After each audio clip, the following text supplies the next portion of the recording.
Sarà il FAI a gestire e valorizzare il memoriale Brion, il monumentale complesso funerario di San Vito di Altivole, che ora la famiglia Brion ha donato al Fondo per l'Ambiente Italiano.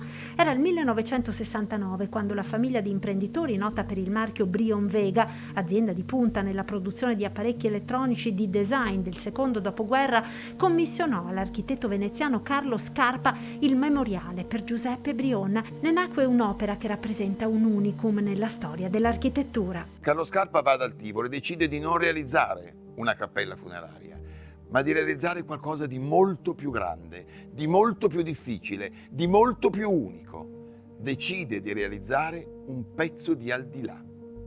Nessuno di noi è mai stato nell'Aldilà e nessuno ne è mai tornato. Non sappiamo come sia l'Aldilà, ma Carlo Scarpa se lo immagina e ce lo propone. È un insieme di spazi, di vuoti, di pieni, di forme geometriche, di acqua, di cemento, di oro, di cipressi, di silenzio, di paesaggio, che mischiati insieme, uniti insieme, ci danno una visione della realtà completamente diversa. Il FAI ora curerà la manutenzione, gestione e valorizzazione del monumento, che aprirà al pubblico da venerdì 8 luglio dalle 8 alle 19.